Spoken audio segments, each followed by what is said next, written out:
Canadian સરકારે અત્યાર સુધી અનેક એવા વિઝાને લઈને નિયમ હોય કે પછી ઇમિગ્રેશન નિયમ હોય તે બદલ્યા છે, પરંતુ હવે આ બધાની વચ્ચે એવું લાગી રહ્યું છે કે કેનેડિયન સરકારના જે પ્રધાનમંત્રી છે ટ્રુડો, તેના ઉપર જ હવે લોકોએ અવિશ્વાસ વ્યક્ત કર્યો છે અને પરિસ્થિતિ એવી આવીને ઊભી રહી ગઈ છે કે લગભગ ટ્રુડો સરકારના જે પીએમ છે તેમને પણ રાજીનામું આપવું પડી શકે છે. શું છે સમગ્ર વાત, તેની સાથે જ કેમ કેનેડાના પીએમને રાજીનામું આપવું પડશે, દરેક વાત કરીશું આ વિડીયોમાં. નમસ્કાર, હું હંસિની અને તમે જોઈ રહ્યા છો નિર્ભય ન્યૂઝ. ભારત દેશના વિદ્યાર્થીઓ માટે કેનેડા જવું તો ખૂબ અઘરું બન્યું જ હતું. આ બધાની વચ્ચે ભારત અને કેનેડા વચ્ચેના સંબંધો છે તે વણસ્યા હતા અને એકબીજાના રાજદૂતોને પણ પાછા બોલાવવામાં આવ્યા હતા. હવે આ બધાની વચ્ચે પરિસ્થિતિ કંઈક એવી ઊભી થઈ છે કે હવે કેનેડાના પીએમ ઉપર જ લોકોએ અવિશ્વાસ વ્યક્ત કર્યો છે. જો આ બધાની માહિતી વિશે વાત કરવામાં આવે તો કેનેડા પોલીસને પીએમ પર જ હવે અવિશ્વાસ છે, એટલે કે ટ્રુડોના રાજીનામાની પણ માંગણી કરવામાં આવી રહી છે. કેનેડાના વડાપ્રધાન જસ્ટિન ટ્રુડોના વિરોધ હવે સતત વધી રહ્યો છે. જો કે આની પાછળ અનેક એવા કારણો છે કે જેનાથી જસ્ટિન ટ્રુડોનો વિરોધ થઈ શકે છે. હવે એવી માહિતી સામે આવી રહી છે કે ટોરન્ટો પોલીસના જે એસોસિએશન છે તેમને પણ વડાપ્રધાન જસ્ટિન ટ્રુડોના રાજીનામાની માંગ કરી દીધી છે. સંગઠનને આ પગલું તાજેતરમાં જ સરકાર દ્વારા પ્રસ્તાવિત ક્રિમિનલ કોડમાં પરિવર્તન બાદ ઉઠાવવામાં આવ્યું છે.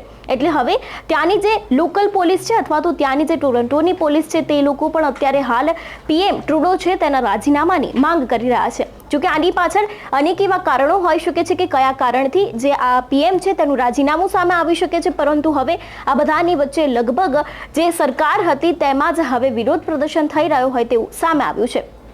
આ બધાની વચ્ચે ટીપીએના સત્તાવાર હેન્ડલ પરથી પોસ્ટ કરાઈ હતી, જેમાં કેનેડાના સાંસદ જે છે તેને કેટલાક પ્રસ્તાવો રજૂ કર્યા હતા, જેમાં ક્રિમિનલ કોડના સંશોધનની વાત પણ સામેલ કરવામાં આવી હતી, જેથી વારંવાર હિંસક ગુનાઓ કરનારને જવાબદાર ઠેરવી શકાય. અને બીજો પ્રસ્તાવ હતો વાહન ચોરી, તોડફોડ, તેની સાથે જ બળજબરીપૂર્વક ઘૂસવા જેવા હિંસક ગુનાઓને લગતો છે. ત્રીજો પ્રસ્તાવ હતો કે નિકાસ કરનારના માલની તપાસનો અધિકાર સીબીએસને સોંપવામાં આવે, એટલે કે તેના સંબંધિત ન હતો. હવે આ બધાની વચ્ચે આના પાછળના કારણો તો ઘણા બધા હોઈ શકે છે, પરંતુ હવે વડાપ્રધાનનું રાજીનામું કેમ આપવામાં આવી શકે છે અને આનાથી ભારતને કયો ફાયદો થઈ શકે છે તેના વિશે પણ વાત કરીએ. જો કેનેડાના નાયબ વડાપ્રધાનની સાથે સાથે ટ્રુડો સરકારના નાણાં જે પ્રધાન પદ છે તેમના દ્વારા પણ કાર્યકર જે છે તે અત્યારે વડાપ્રધાન ટ્રુડોના નિર્દેશ ઉપર સોમવારે પ્રધાનમંત્રી મંડળમાંથી તો તેમને રાજીનામું આપી જ દીધું છે. એટલે હવે એવું પણ કહી શકાય કે એક બાદ એક રાજીનામા પડી રહ્યા છે ટ્રુડો સરકારમાં, અને ટ્રુડો સરકારને કદાચ હવે આ બધી વાતો છે તે ભારે પડી શકે છે.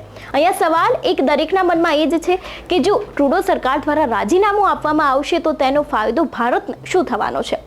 ભારતને અત્યારે હાલ ડર એક જ છે કે ઇમિગ્રેશન હોય કે પછી વિઝાને લઈને નિયમો હોય, કદાચ તેમાં બદલાવ આવી શકે છે, કારણ કે ટ્રુડો સરકાર છે તે ઇમિગ્રેશનને લઈને ખૂબ જ કટ્ટર વલણ ધરાવે છે. એટલા માટે કદાચ એવું બની શકે કે ટ્રુડો સરકાર બદલાય તે બાદ ભારતને ઇમિગ્રેશનમાં થોડો ઘણો ઘટાડો જોવા મળે. પછી વિઝાને લઈને નિયમ હોય કે એ બધા નિયમ હોય, કદાચ ટ્રુડો સરકાર હટે તો તે નિયમો બદલાઈ શકે છે અને કેનેડામાં વધુ વિદ્યાર્થીઓને જગ્યા મળી શકે છે. પરંતુ આ બધાની વચ્ચે અત્યારે હાલ કેનેડિયન સરકારમાં જે ટ્રુડો છે તેમના વિરુદ્ધ સતત વિરોધ થઈ રહ્યો છે.